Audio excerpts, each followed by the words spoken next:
Bueno, primero que nada, buenas tardes a todos. Gracias por acompañarnos, especialmente a las legisladoras, senadoras que nos acompañan hoy, Graciela Bianchi y Carmen Acián. Aciaguín, perdón, el apellido se complica a veces. Bueno, sí. Y bueno, lo primero es, vamos a empezar con una breve presentación de Lila, Liga de Librerías Asociadas, de la mano de Sally Ribeiro. Y después vamos a empezar a charlar un poco sobre el tema de la ley de paridad que se presentó el mes pasado. Y bueno, que la legisladora nos dé su opinión sobre el tema y después los que quieran que vayan dejando preguntas en el chat y nosotros lo vamos anotando para después intercambiar con ellos. Así que, Sabri, te cedo la palabra. Muchas gracias, Cami. Muchas gracias a las senadoras aquí presentes y a todos los que están escuchando la charla de hoy. Bueno, les voy a pasar a compartir la pantalla rapidito. Díganme si no se llega a ver cualquier cosa, pero voy a tratar de hacer lo mejor posible. Acá. Ahí todo lo ven, ¿sí? Excelente. Bueno, les voy a contar un poco acerca de Lila, pero súper breve. Bueno, mi nombre es Sabrina Ribeiro, para los que no me conocen. Soy analista internacional por la Universidad Ort y mi compañera cofundadora de Lila es María José Fernández, economista, que bueno, está un poco complicada hoy, capaz que nos acompañen un ratito, así que esta vez voy a estar representando yo. Pero bueno, básicamente somos un grupo de mujeres que creen en el feminismo liberal y que bueno, a través de las ideas de la libertad buscan promover el desarrollo personal, pero también profesional de las mujeres del país. Así que bueno, nosotras, acá como van a ver, dice Ladies of Liberty Alliance, somos parte de una organización internacional que se encuentra en más de 45 países, que hace esto mismo, a través de las ideas de la libertad, los valores del liberalismo, busca promover el lugar en el que se encuentra la mujer en distintos países del mundo. Como les decía, son 45, la mayoría de ellos en América, África y Asia. Ahí ven algunas fotos de Lola África y Lola Asia. Y bueno, lo lindo de esto, de ser parte de una red internacional, es ver verdaderamente cómo estamos como país, con los mejores, pero también con los peores. Nos pasa mucho que cuando nos comparamos con nuestras compañeras de Lola África, decimos, wow, qué lejos que estamos, qué suerte que tenemos de vivir en un país libre, en un país occidental, con los valores que representa la democracia, mientras nosotros estamos hablando ahora de lo que es la paridad. Probablemente ellas estén con su campaña sobre la mutilación femenina o el acceso de las mujeres a la educación en África. De Nigeria y Kenia son las que están ahora con esa campaña. Así que bueno, brevemente eso es un poco de nosotras. Ahora vamos a lo que nos trae hoy acá, que es Uruguay en materia de desigualdad. Y como les contaba, como soy analista internacional, me gusta comparar un poco Uruguay con el resto del mundo y tratamos siempre, por supuesto, de con los mejores. ¿Por qué? Porque no nos tiene que alcanzar con la región en la que nos toca vivir, no nos podemos comparar con Argentina, no nos podemos comparar con Brasil, primero porque tenemos valores culturales muy diferentes que en su mayoría son europeos, porque bueno, nuestros tatarabuelos, nuestros abuelos, tenemos mucha cultura migrante, por eso en los índices muchas veces estamos en conjunto con países de primer mundo. Acá yo les traje 3 índices principales, que son uno de Naciones Unidas, que después en otro momento podemos discutir si es liberal o no es liberal, ya es algo que sé que está en el chat de la JBL muy seguido, que es, bueno, el Gender Inequality Index, que en este índice nosotros nos encontramos en el puesto 57 de más de 150 países. Ahora más adelante les voy a mostrar cuáles son las variables que tiene este índice para ver y compararnos con el resto. Después el segundo es el Global Gender Gap Report, que esto lo hace el World Economic Forum, que, bueno, básicamente toma otro tipo de parámetros, también lo vamos a ver ahora, pero acá estamos un poco mejor, estamos en el puesto 37 de más de 145, y en el que sí, ahora en ratito también vamos a ver, es el Gender Disparity Index, que lo hace el Fraser Institute de Canadá, que nos pusieron una puntuación de menos 19 en el año 2018. Así que en un ratito lo vamos a ver. Pero bueno, básicamente el de Naciones Unidas lo que toma son 3 pilares fundamentales, que es la salud, el empoderamiento, como llaman ellos, y el mercado laboral. Dentro de la salud pueden ver la mortalidad maternal y, bueno, el embarazo adolescente, Después, en lo que es la parte del empowerment, ahí sí vemos la parte de representación política y la parte de la educación de la población femenina, y en la tercera parte podemos ver el mercado laboral, cuántos participantes tiene de hombres y mujeres ese mercado. Básicamente así se compone. Después, en el de World Economic Forum, que estamos un poco mejor, estamos en el puesto 37, este toma 4 variables y toma la economía, la educación, la salud y la política. En la educación y la salud somos básicamente de primer mundo.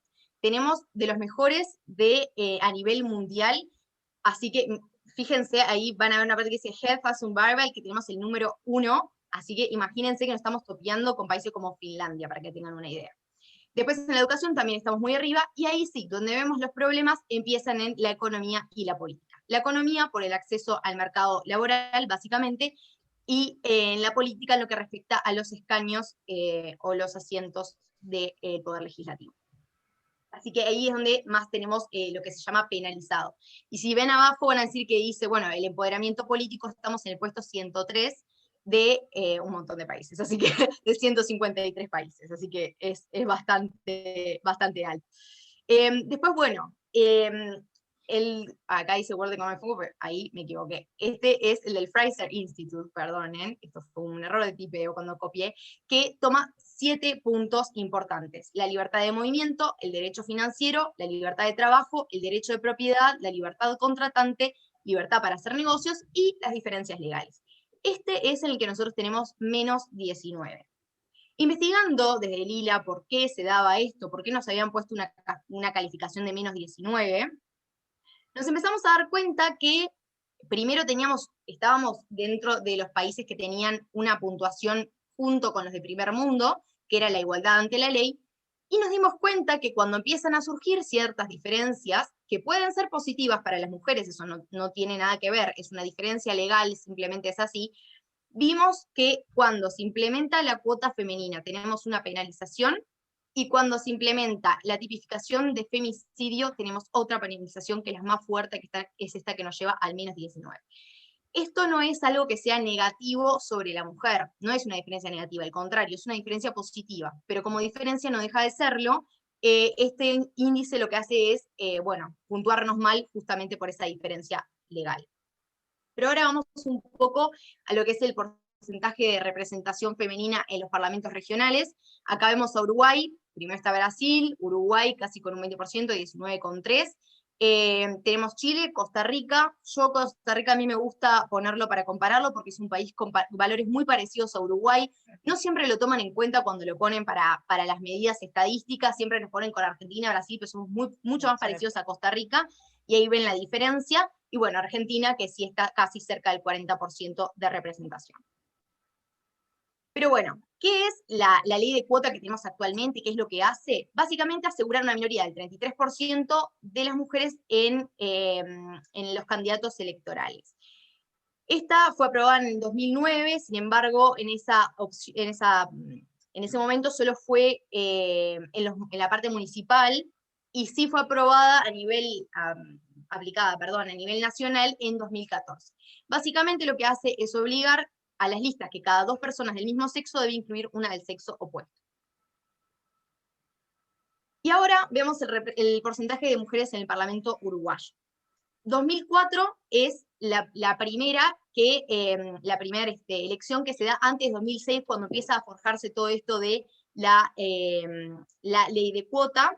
En 2009 vemos un incremento muy interesante. Esto nosotros en los estudios que hemos hecho lo hemos asociado a lo que fue empezar a ver a las mujeres más, como más activa en la parte política, que hizo un cambio en la percepción de las personas de Uruguay.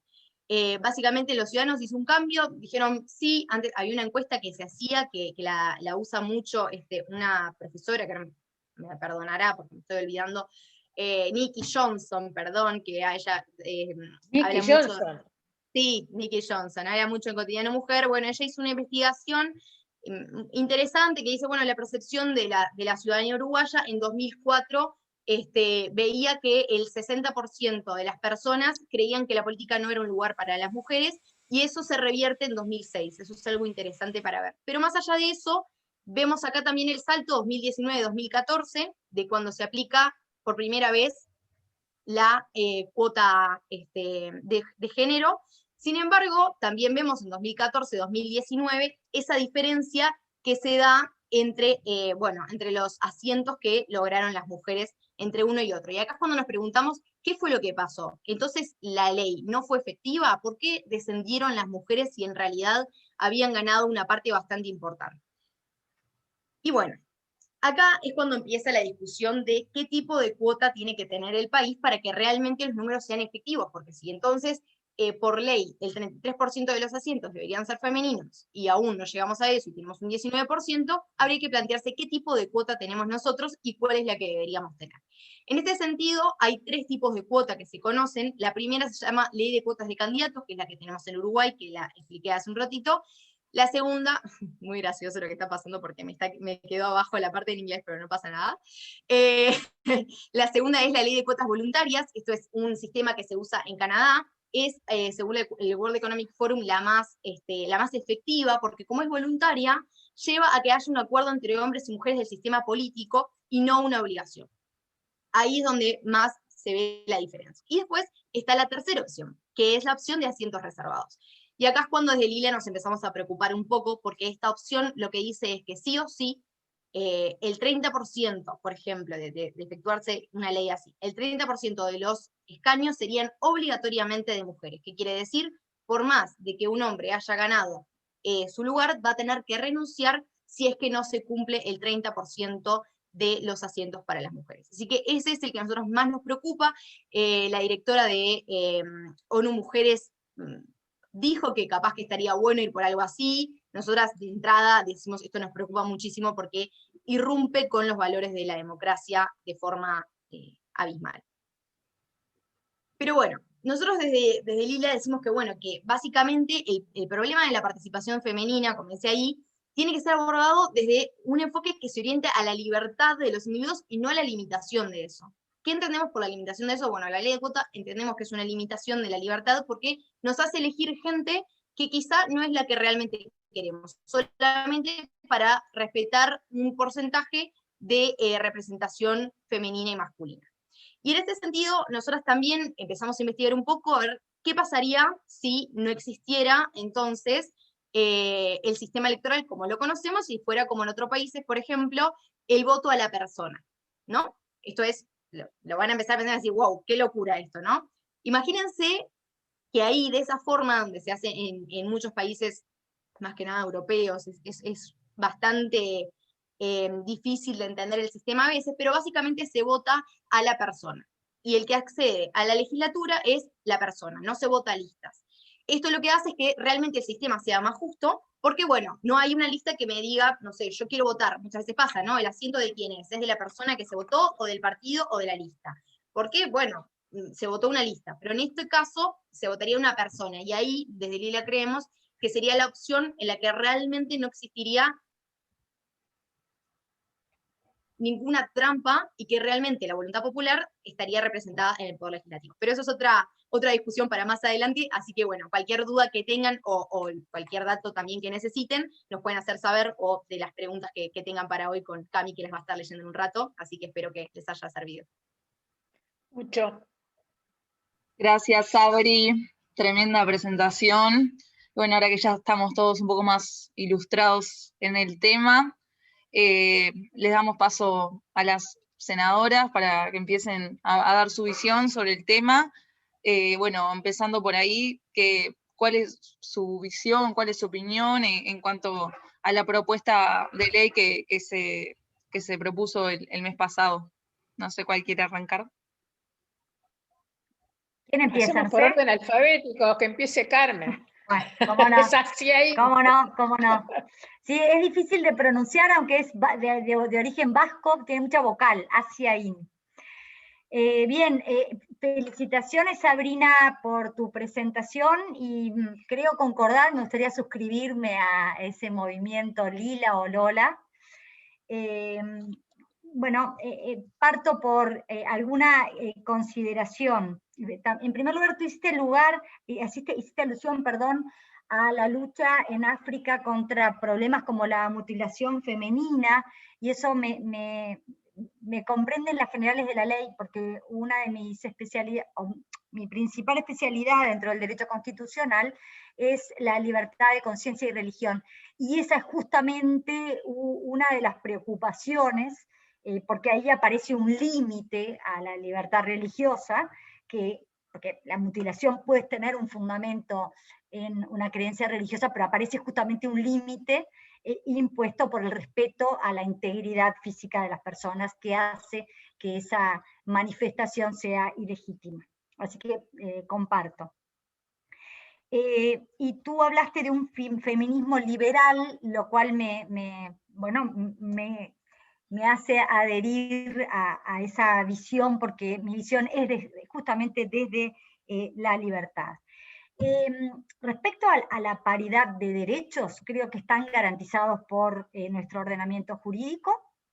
Quizás lo que no se ve en la práctica es la paridad de oportunidades. Por lo tanto, podemos coincidir en las metas, en los objetivos de aquellos que plantean la ley de paridad.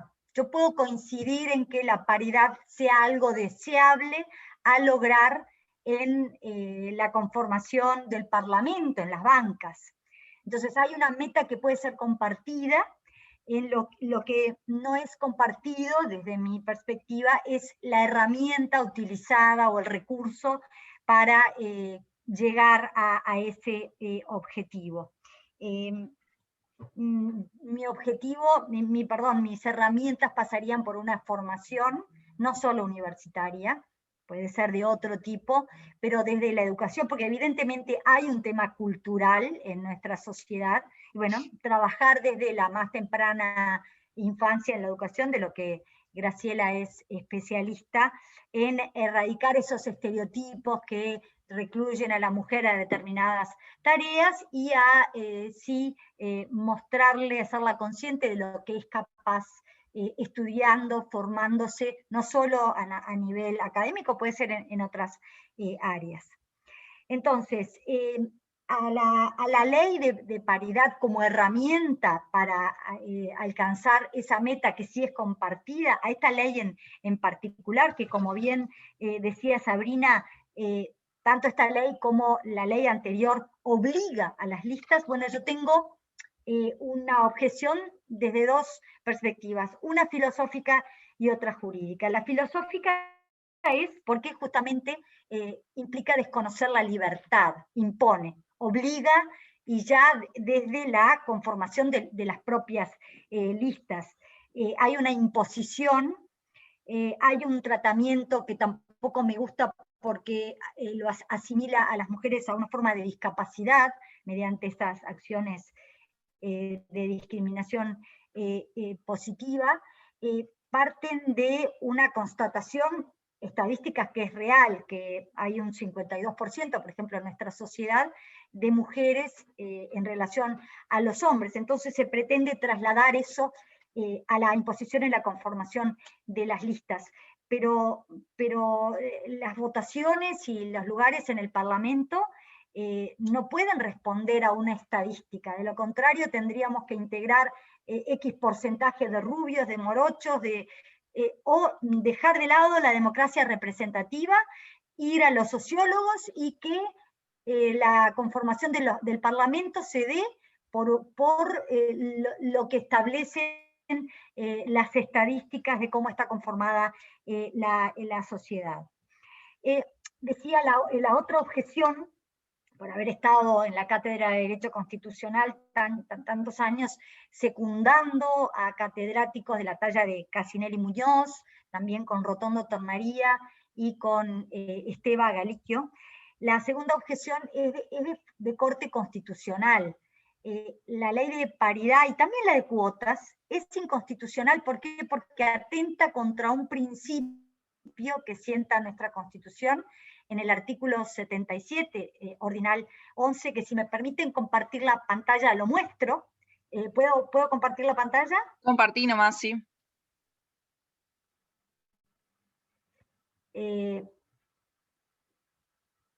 Quizás es conocido por todos quienes estudian Derecho o por quienes se interesan en la política.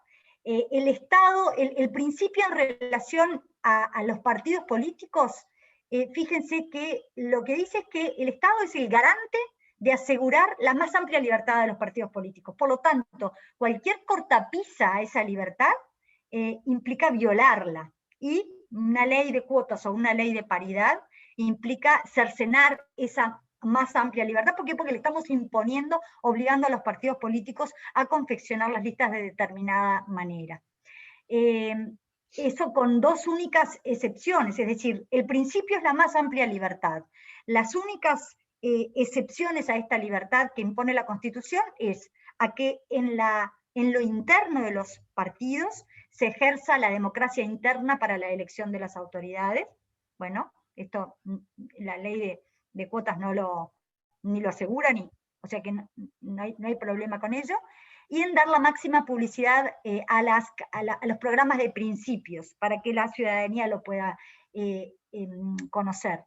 Y con esto se da de bruces la ley de cuotas y la ley de paridad, porque estaríamos albergando no una selección de los candidatos en base a principios, sino en base a su sexo o a su género.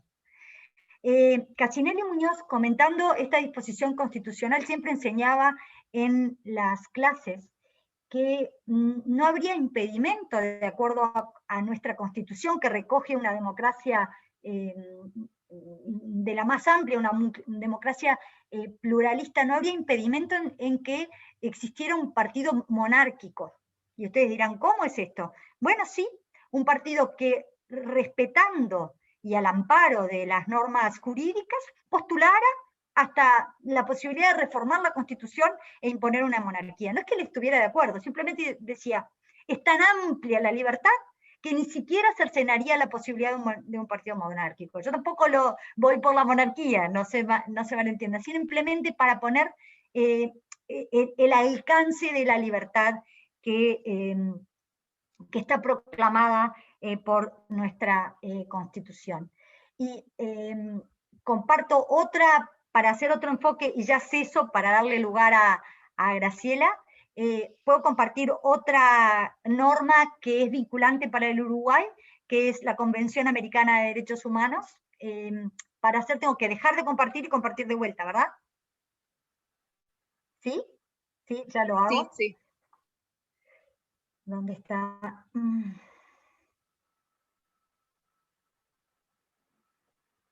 A ver si está acá, si es esta. No. Bueno, perdón, para no demorar. Bueno, no la encuentro en este momento. A ver. No. Ya, Pero seguro la sabés, no la necesitas leer. Perdón. Seguro la sabés, no la necesitas leer. Sí, pero ahora no sé cómo salir de esto. Bien. Pero te vemos a vos. Las ventanas. ¿Todas las ventanas? No. A ver, para abajo. Ah, está acá abajo. Bueno, en fin, no importa. De todas maneras, de lo que se habla en el artículo 23, no sé cómo dejar de compartir ahora. Ya está. Dejo de dejar de compartir. Compartiendo. Sí, ahí va. Ahora sí. El artículo 23, ustedes después lo miran, habla de asegurar los derechos y oportunidades, y creo que eso está dado por nuestra legislación. Quizás haya que trabajar más en otorgar las oportunidades mediante la formación en la educación, pero habla sí de que los representantes deben ser libremente elegidos, y si nosotros imponemos mediante una ley de cuotas una forma de elección, estamos interfiriendo en esa libertad cívica del ciudadano. Y déjenme poner, lo último, para terminar, un ejemplo por el absurdo. Yo puedo querer ser tan feminista de querer confeccionar una lista sola de mujeres. ¿Por qué no? Creo que solo las mujeres están aptas, pues estas leyes impedirían proponer listas solo de mujeres. Muy bien. Listo. Muy bien. Bueno. Bueno, Graciela, ¿Quién es más? tu turno. A ver qué Bueno, pensás del tema. bueno, mi turno. Yo no voté la ley de cuotas. Nunca estuve de acuerdo con la ley de cuotas.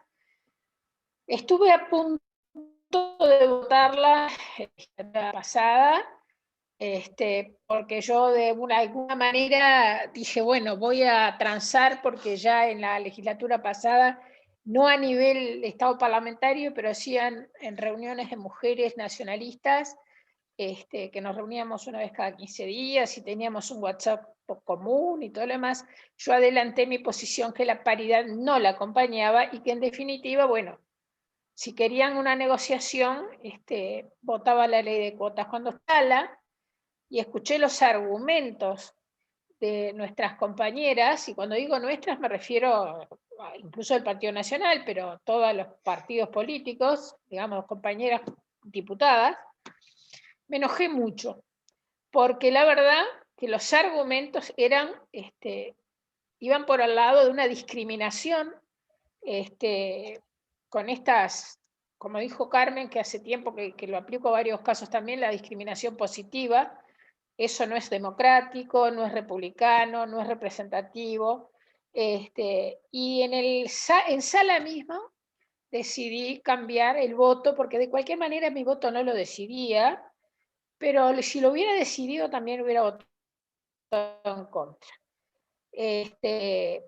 Porque lo que percibí, que yo siempre lo sentí así, pero decirlo negro sobre blanco y que quede estampado en actas del Parlamento, los disparates que tiene el patriarcado y la discriminación contra la mujer y el culpar al hombre absolutamente de todas las desgracias que sus mujeres, sinceramente me ofendió muchísimo, ofendió mi inteligencia, mi libertad. Y solo fundamenté el voto, y para que son 5 minutos en la Cámara de Diputados, no 3 como en la Cámara de Senadores, y me saqué las ganas de decirles algunas cosas puntuales que para mí están erradas. Con respecto a la ley de paridad, absolutamente en contra, voy a militar en contra de la ley. No me interesa que sea un factor de división, entre comillas, dentro del partido. Creo que por lo que significa el partido y en general también el Partido Colorado y la democracia en el Uruguay, tenemos, y sobre todo con la intervención de Carmen, esencialmente jurídica, como ella es siempre, la obligación de militar contra algo que atenta contra nuestros principios. Lamento así profundamente que haya sido presentada en forma inconsulta. No se discutió antes de la bancada, porque estamos en una situación muy complicada y no era necesario agregar otro tema que creo que no está en la agenda de la gente, no está en la preocupación, tampoco de las mujeres. Yo no los quiero aburrir, pero ustedes son todos chicos con formación y personas con formación, pero ustedes saben que a nivel legal el Uruguay es ejemplo del mundo. Pero ahora, si hicieran una valoración de lo que fue el papel de la mujer en el país, nosotros debemos estar por arriba de los países europeos, porque el Estado Social del Derecho lo inventaron los europeos, pero el primer Estado Social del Derecho lo tuvimos nosotros en el Uruguay. Y hay una cosa que es muy sintomática. Cuando Artigas hace el reglamento, no sé bien que soy profesora de historia y uno por la formación profesional, pero para mí es un indicador clarísimo. En el reglamento de tierras de 1815, que lamentablemente se aplicó, pero se aplicó poco tiempo, porque después Artigas lo traicionaron y se tuvo que ir. En el artículo de los beneficiarios de la entrega de eran 3.000 hectáreas, que para la época una mediana propiedad, porque lo que quería Artigas era establecer una clase media rural, porque estaba inspirado en la Revolución Francesa.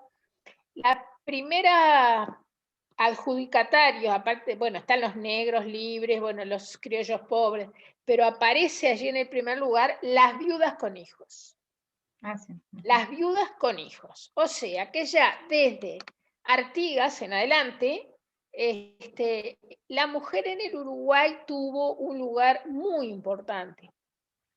Ni que hablar, no vamos a aburrirlos con los temas legales, pero desde el Código Civil, ni que hablar de la ley de divorcio por posibilidad de divorciarnos sin expresión de causa, como no lo da ahora, pues sigue vigente, más allá que ahora no se usa porque es muy largo el trámite, pero nos daba la posibilidad de administrar nuestros propios bienes.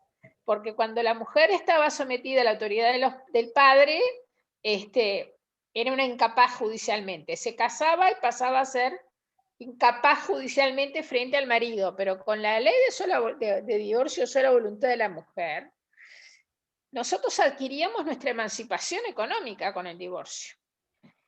Y ni que hablar con las leyes que nos permitieron votar, el propio Partido Nacional en elecciones, que ustedes saben, lo saben bien, a principios del siglo, tuvimos las primeras legisladoras mujeres, la ley de 1946 de emancipación civil de la mujer.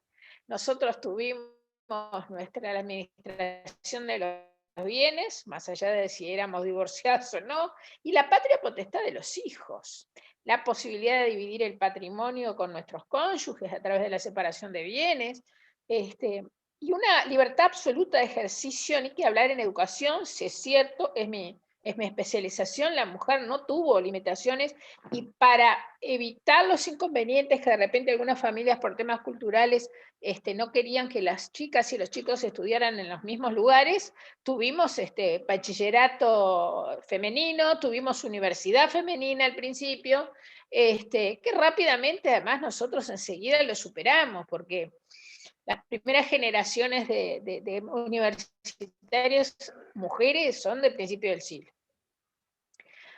En consecuencia, acá lo que se está haciendo es utilizando algo que es sensible para determinadas personas, no sé cuántos son, porque a mí esas encuestas que preguntan si la mujer tiene que estar o no en la política, me parece que son muy engañosas, porque la gente que va a decir no, la gente contesta sí.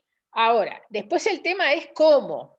Entonces, yo sinceramente creo que pasa por otro lado, y les voy a dar mi interpretación de lo que pasa, más allá de la educación, pero el Uruguay no es un país con una cultura machista. No hay que confundir con la violencia de género, mejor dicho, la violencia doméstica. Porque yo no estoy de acuerdo con la diferenciación por género, es un problema de violencia estructural, de un sistema que ha ido deteriorando la educación pública y los valores, y en consecuencia hay una violencia estructural en la sociedad que no tiene nada que ver con el género, mueren muchos más hombres y se vulneran mucho más los derechos de los niños que los de las mujeres. Así que las cosas hay que decirlas por su nombre. Yo no voté la ley de femicidio, por ejemplo.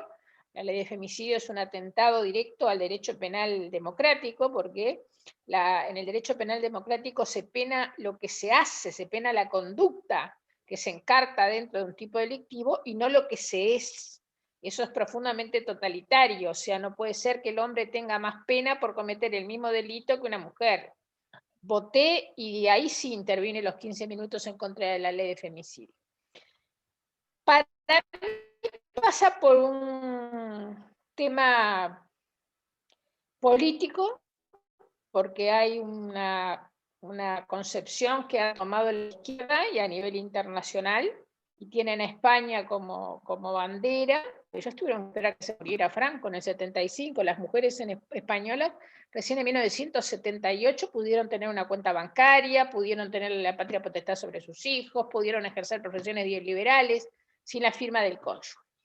Nosotros eso no lo vivimos nunca, es decir, nunca hasta, tenemos que remontarnos a principios del siglo. Y la ley del 46, además, reitero, complementó el divorcio por sola voluntad de la mujer. Entonces, es una utilización política, toda la ideología de género es esencialmente política, tiene un impulso dentro de los organismos internacionales que ahora con el comportamiento de la Organización Mundial de la Salud con respecto al coronavirus, creo que nos han dado una posibilidad enorme de plantear que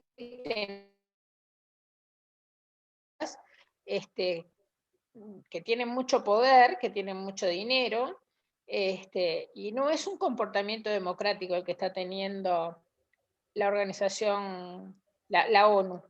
No me gustaron las declaraciones de la señora esta, que no sé cuál es el nombre, pero es uruguaya, que es Manuel Baeza. Ahí está, de ONU Mujeres, pretendiendo, lo dije públicamente, tratando de hablar en nombre de las mujeres, de representar a la ciudadanía uruguaya, no, de ninguna manera.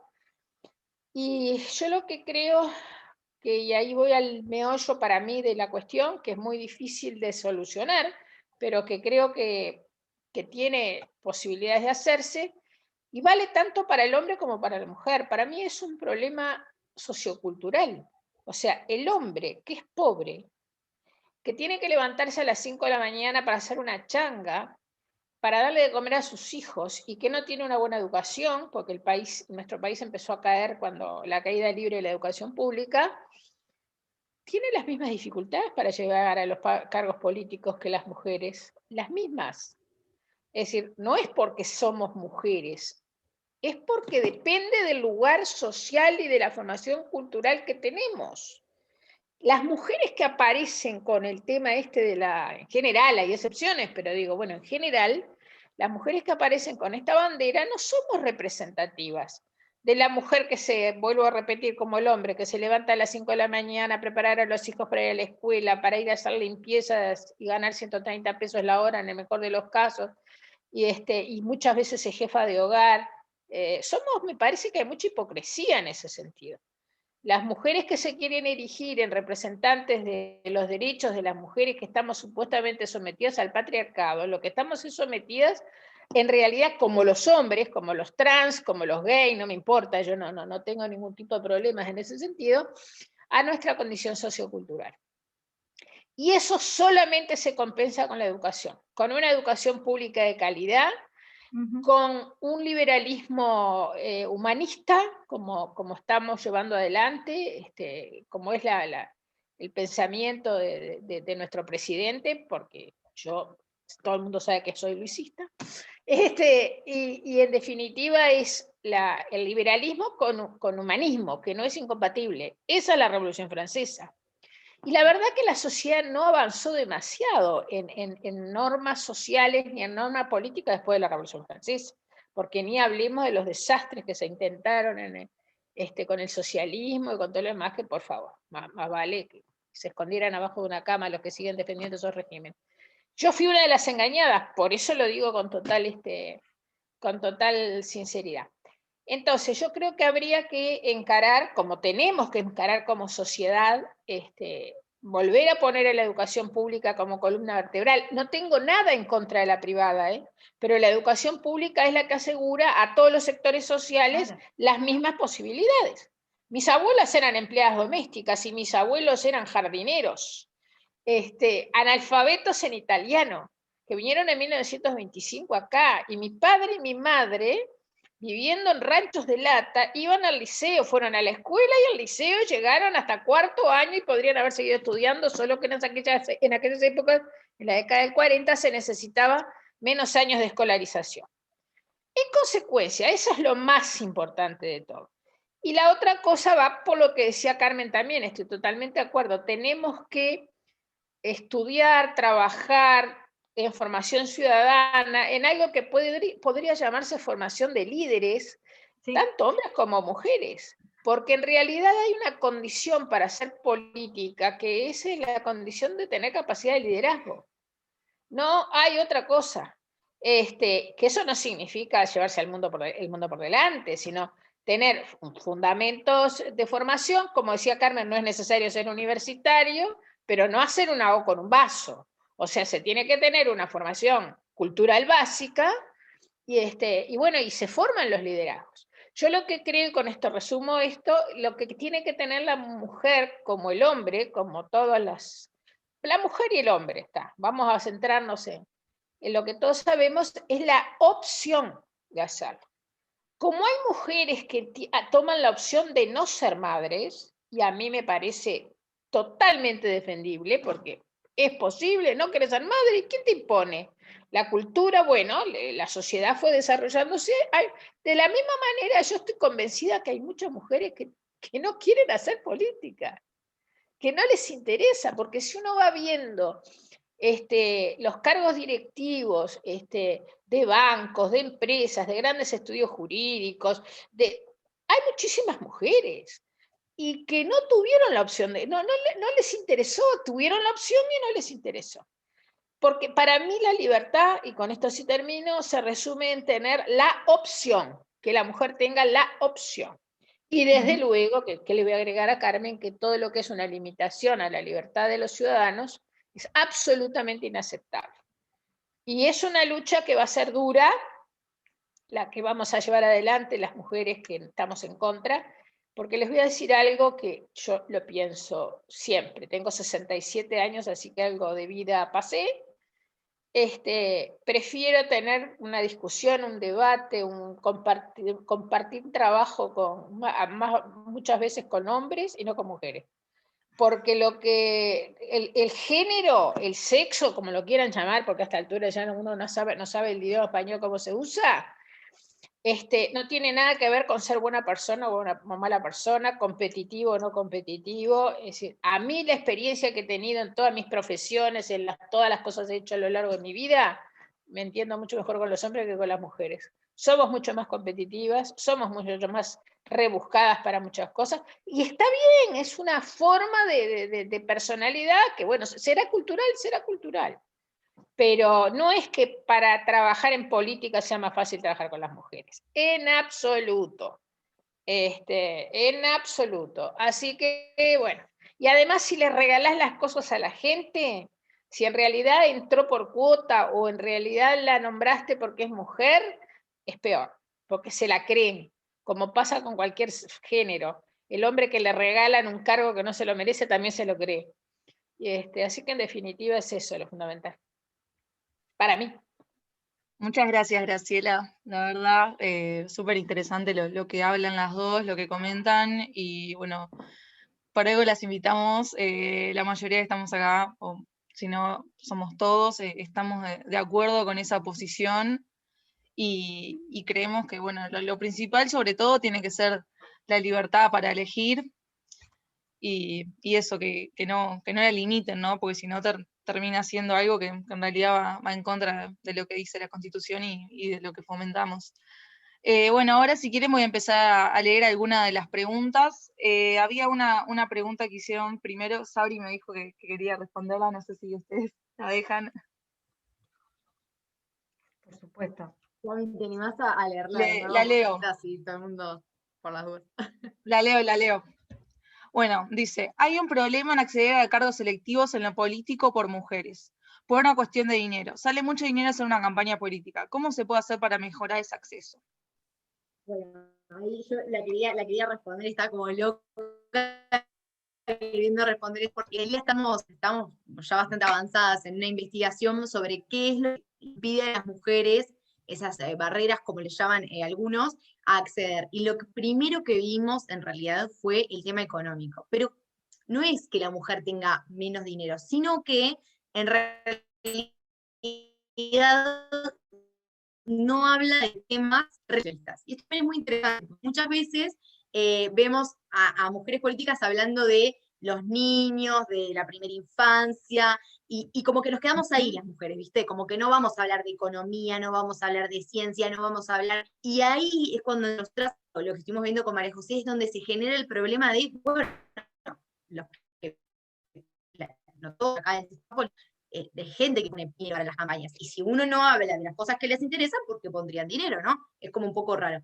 Después también hay otra de las barreras, sí, que es cierto, o sea, yo, si bien soy cofundadora de Lila, también soy joven, militante, y en este caso es sumamente personal, yo sí soy del Partido Nacional y no tengo problema en decirlo, porque digo esto? Porque Lila no es político, ¿no? Bien. Pero nosotras, los individuos sí lo somos, no la organización, pero me parece importante también la parte de, bueno, sí a veces es un poco más difícil, uno ve cuando las mujeres empiezan a tener hijos, ahí se complica, y bueno, ¿por qué? Por la responsabilidad en realidad de cuidados, que creo que eso es otra cosa aparte, otra discusión aparte, que no tiene que ver con esto, pero que, bueno, puede afectar y quizá nos debemos, pero como sociedad.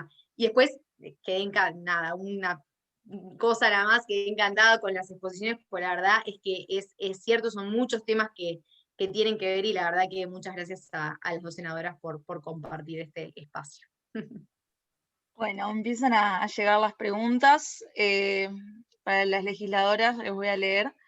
Dicen, 16 de los 19 departamentos del país, los partidos políticos obtienen una sola banca, generalmente repartida entre Frente Amplio y Partido Nacional. En Maldonado, por ejemplo, se obtienen 2 bancas, pero de distinta lista. Vemos entonces que la paridad resulta aplicable solamente a Montevideo y a Canelones, hasta ahí. Viendo esto, ¿cuál es el motivo que lleva a algunas legisladoras a promover este proyecto? ¿Cuál es la razón de fondo, ustedes creen? No sé, Carmen. Interpretar la mente, o sea, ya nos están pidiendo Juego de roles. algo, mejor empieza a ellas, porque sería injusto, me parece. Yo puedo tener una idea, pero sería bastante injusto con las legisladoras estar atribuyéndoles o adivinando sus intenciones. Carmen es más diplomática que yo. Siempre, por eso trabajamos también juntas, nos complementamos.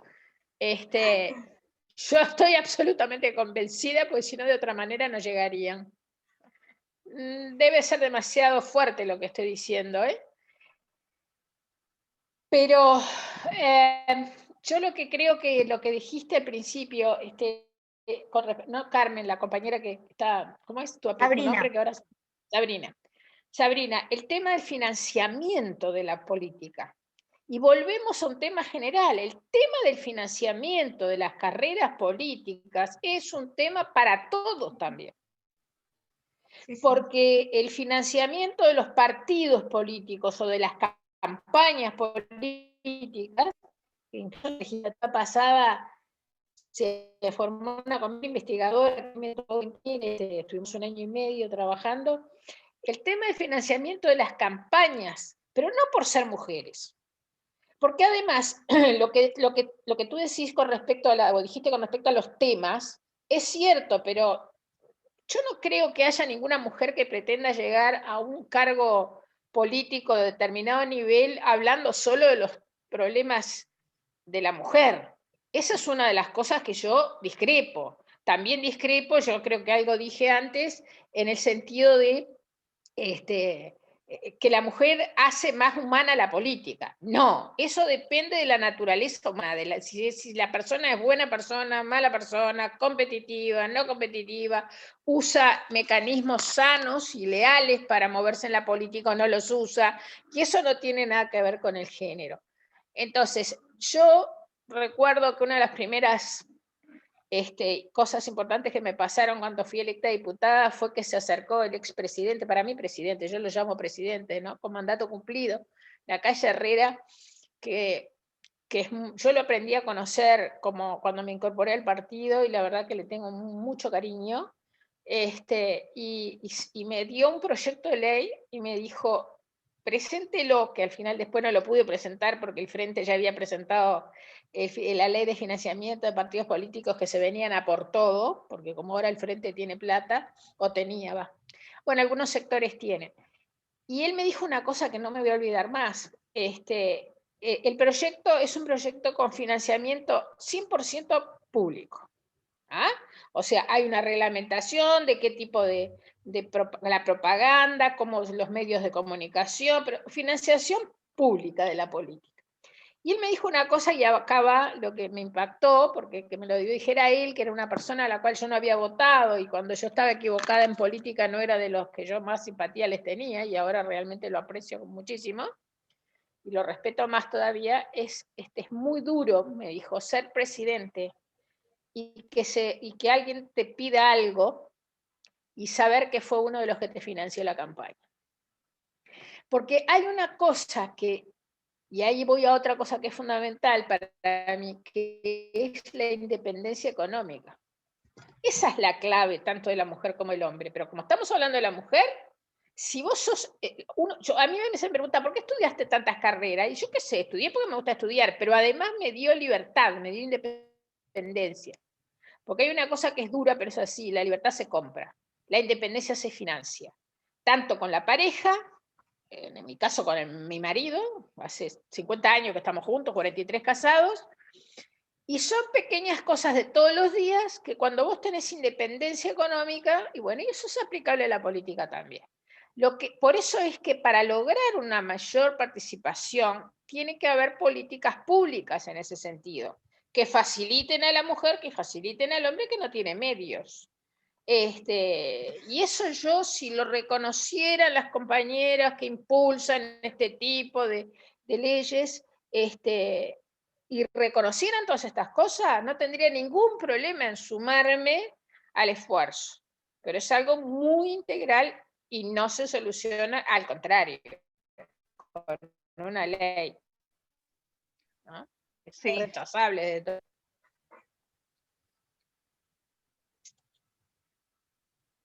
En esa línea también nos están preguntando, ¿cómo piensan convencer al resto de los partidos políticos de la coalición? Porque el Frente seguro que lo vota, de no votar la paridad, ¿lo ven posible? ¿Me permitís, Graciela? Sí, dale, dale. Tratándose de un proyecto de ley que reforma electoral para los tercios. Además de eso, y esto tiene que ver con el trámite parlamentario, el proyecto fue presentado en el Senado y fue a la Comisión de Derechos Humanos, Equidad y Género. Ahí está, entre otros, el senador Gandini, que ya me adelantó, esto no te lo conté, Graciela, pero ya me adelantó que va a pedir, y con fundamento, porque ya se hizo cuando la ley de cuotas, que el proyecto vaya a la Comisión de Constitución. Obviamente. En la Comisión de Constitución estamos con Graciela y debe haber 30 y 40 proyectos. Con eso les estoy diciendo mucho. Sí, además, sin duda, pero no fue por casualidad que haya sido derivada a esa comisión. No, claro. De derechos, no fue casualidad, porque claramente es un proyecto que tiene que ir a la Comisión de Constitución y Legislación. Mira, me acabo de enterar, yo no sabía ni siquiera, porque con todas estas cuarentenas que tuve, que qué sé yo, me parece cuestionable. ¿Ven cómo no es la correcta en un régimen constitucional y democrático como el nuestro?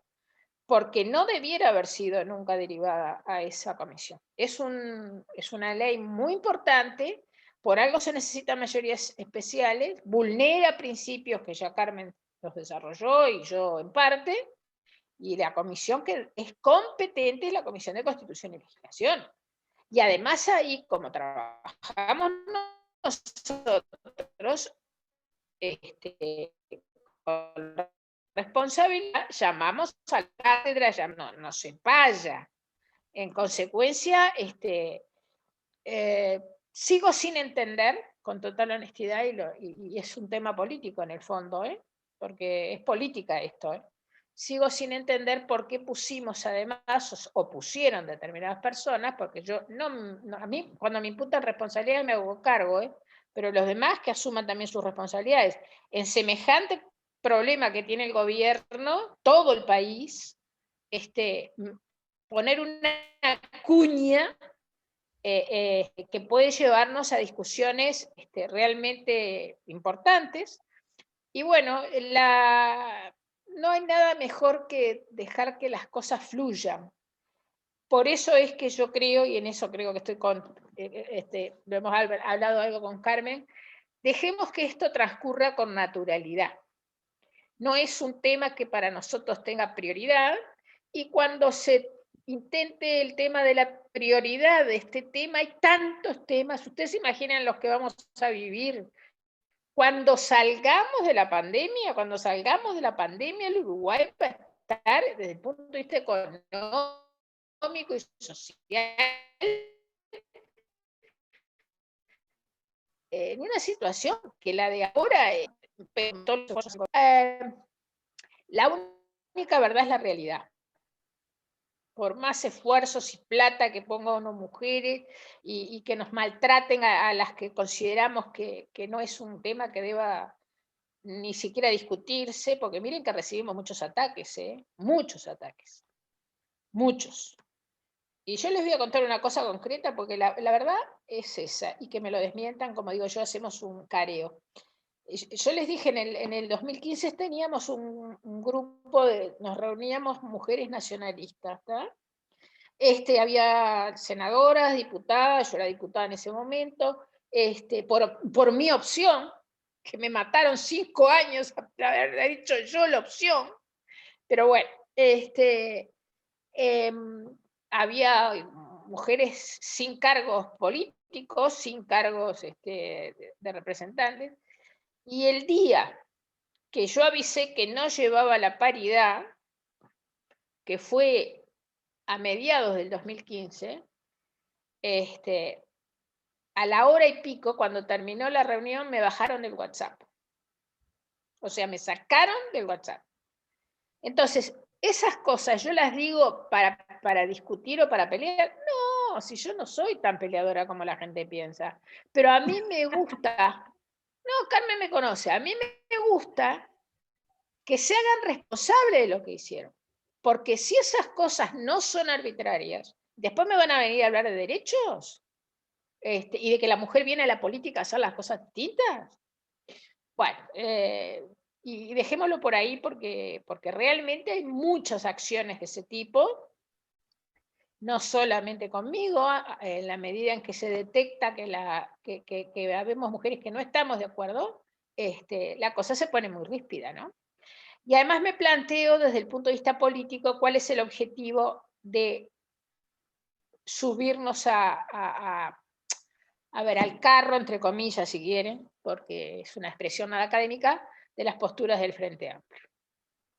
Yo me fui del Frente y sé por qué me fui, cada vez estoy más convencida. Entonces, querer parecernos al Frente, bueno, yo por lo menos me preguntaría, ¿qué estoy haciendo mal? Porque estoy de acuerdo con la gente del Frente. Lo que decía Weber, ¿no? ¿Qué habrás dicho, viejo Weber, que hasta la reacción te aplaude? Yo, la verdad, sinceramente, no sé, aunque sea razonable por ese lado. A ver, ¿qué estoy pensando yo que tengo acuerdos con Constanza Moreira, por ejemplo? Por decir un nombre, tal vez uno de los más de extrema izquierda. Es decir, me tengo que revisar yo, no que se revise Constanza Moreira. Bueno, le estamos haciendo muchísimo daño al país y a la política, y ni que tal vez a la coalición, y ni que tal vez al Partido Nacional. Bueno, vamos a hacer las 2 últimas preguntas. Si quieren, esta es media larga, pero la leemos igual porque está bastante interesante. Hablando de mujeres en ciencias, la UTEC trabaja por equidad de género y en carreras donde hay cupos no someten a hombres y mujeres al mismo proceso de selección. Mujeres con peores promedios y sin estar en sorteos entran por el hecho de ser mujer. ¿Qué nos puede asegurar que esto mismo no esté pasando en política? Siempre se dice que acceden mujeres por ser capaces y no por ser mujeres, pero ¿realmente se puede asegurar que estas mujeres acceden por capacidad? ¿No las vuelve usables para aquellos hombres que quieren llegar? La que quiera contestar. Bueno, si una institución universitaria que lo que hace es calificar o acreditar que alguien es idóneo para algo, hace intervenir en ese juicio al género, está perdiendo un poquito de calidad al evaluar. En su función de evaluar, bueno, está admitiendo elementos foráneos.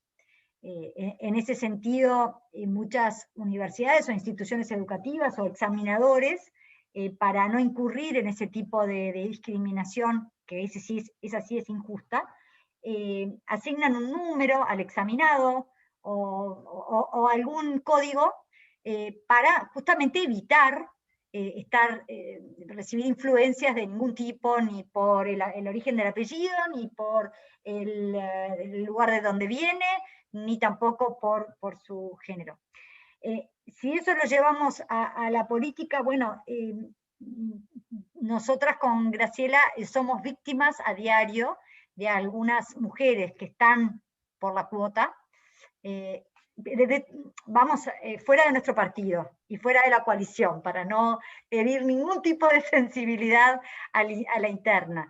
Pero sí somos víctimas de disparates que tenemos que escuchar por personas que están evidentemente por la cuota y bueno, no están calificadas. Ojo, yo insisto que a mí me parece una meta a alcanzar el que haya tantas mujeres como hombres en la política, pero que tengan formación de cualquier tipo, no necesariamente académica, puede ser en liderazgo, en política, lo que sea. Pero estas mujeres no la tienen y están nada más que por la cuota.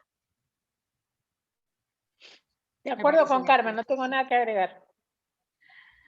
Bueno, vamos a ver, para que se vienen sumando, viste que la gente se copa y hay como no sé cuántas preguntas.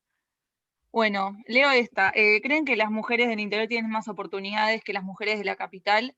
En el interior a la mujer no le interesa la política. ¿Qué tan correcta consideran esa frase? Sí, bueno, digo yo algo, contesto lo segundo, lo primero no tengo conocimiento como para contestarlo. No me gustan las falsas generalizaciones, no me gustan las generalizaciones, es decir, el interior hay de todo en todos lados. Tal cual. De acuerdo. El Uruguay es un país muy pequeño, de pocas distancias, de una geografía muy amigable, así que no, las dificultades y las facilidades creo que se dan en general en todo el país. No me parece que vaya por ahí. Bien, vamos a hacer la última pregunta, que está bastante interesante también. La batalla cultural va a seguir. ¿En qué áreas recomiendan que sigamos estudiando para seguir atendiendo a los temas que le urgen al país y no detenernos en discusiones estériles? ¿Dónde ven el mayor desafío?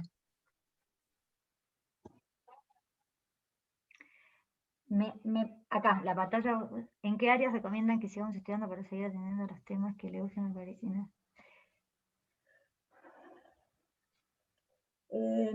Respecto a la batalla cultural, yo no soy especialista en estos temas de género y demás, así que perdón si incurro en algún error. Si por batalla cultural referimos a la batalla de los sexos, nuevamente retomo algo que dijo Graciela, esta es una agenda de la izquierda, esta es como un neomarxismo, la lucha de clases ya está perimida ya en su formulación, está trasnochada, entonces el elemento nuevo es la lucha de los sexos. Pero ¿qué recomiendas? ¿Qué áreas recomiendan que sigamos estudiando para seguir yo, perdón, apelo nuevamente a la formación de los jóvenes, cualquiera sea su sexo, desde la más tierna infancia. Yo fui a una institución educativa en la que no había distingos entre hombres y mujeres. Realmente a mí me resulta ajeno cuando estoy ahora en ambientes en donde se dice, ay no, ojo, hay una sola mujer, hay que traer 3 más para equilibrar, y yo ni me doy cuenta. ¿Por qué no me doy cuenta? Porque no me fijo en eso, porque desde pequeña aprendí que no era un tema. Perdón si lo personalizo. Bueno, es que no hay más remedio. Esa es una cosa que también le debemos a la izquierda. Cuando uno dice se es autorreferencial, yo soy muy pro liberalismo español de principios del siglo XX, ¿no? De Ortega y Gasset. El tema de los colectivos nos está matando. Al revés, no es que uno lo que no debe ser es ególatra, eso es otra cosa. Pero hablar de la experiencia, de lo que uno ha estudiado, y uno es uno y sus circunstancias, como decía Ortega y Gasset. Entonces, no, porque no hay que ser autorreferencial. Sí, claro, entonces caemos en los colectivos, que es ideología de izquierda, o sea, bien, desaparece la libertad individual y está la masa, ¿no? Entonces, en la masa, ahí vale todo. Yo creo que lo que hay que hacer, vuelvo a repetir, perdón, vuelvo a repetir, es volver a poner a la educación en la columna vertebral que siempre fue. La formación ciudadana es muy importante. Y bueno, la medida en que todos tengan las mismas posibilidades económicas porque se facilite el funcionamiento de la economía y no haya políticas clientelísticas que lo que hacen es generar un sector de pobres en forma estructural, porque es el gran negocio de los populismos, mientras haya pobres tienen el poder.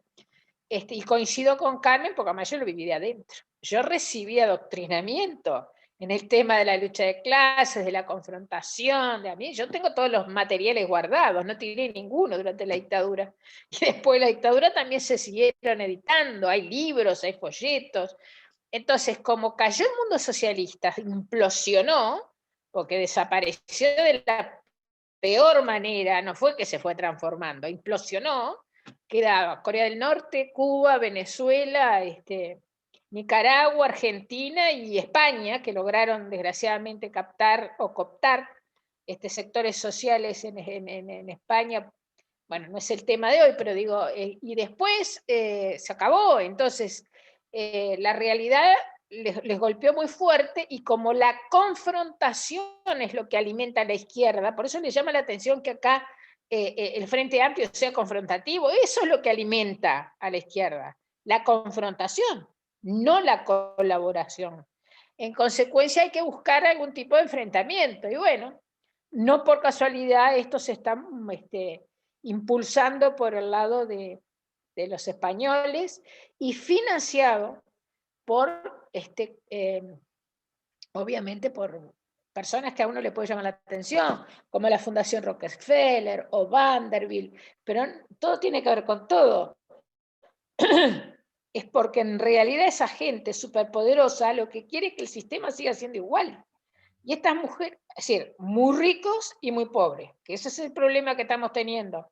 No que haya diferentes clases sociales, sino la polarización de la riqueza y la pobreza. Entonces, para esa gente muy poderosa, qué mejor que la gente se distraiga en cosas que no van a solucionar los problemas de fondo. Por eso a mí me molesta que se insista en el género por el tema de la violencia, porque siguen matando mujeres, como siguen, como les dije al principio, matando hombres, abusando y matando niños, y muchas veces son mujeres, ¿eh? O sea que los problemas se solucionan si que encontramos realmente las causas. Así que creo que argumentos para trabajar en ese sentido tenemos, y yo confío en la ecuanimidad de nuestros compañeros y de nuestras compañeras, que a veces al principio se entusiasman, nosotros lo vemos en el Parlamento, gente nueva, y después se van dando cuenta de la utilización que se quiere hacer de ellos. Bueno, muchas gracias, Graciela, también Carmen, y bueno, Sabri, y ahora vamos a dejar que, bueno, nuestras tres expositoras den una reflexión final sobre el tema que quieran hablar. No sé, Sabri, si querés iniciar vos.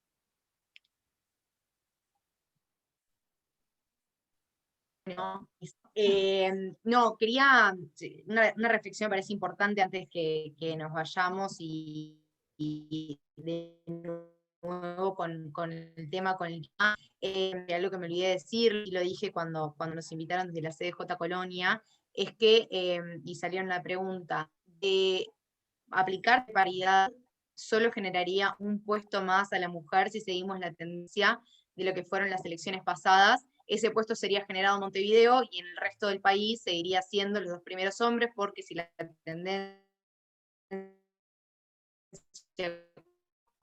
como viene siendo hacia arriba y no viceversa, entonces la diferencia es un cargo. ¿Vamos a atentar contra la democracia por una silla?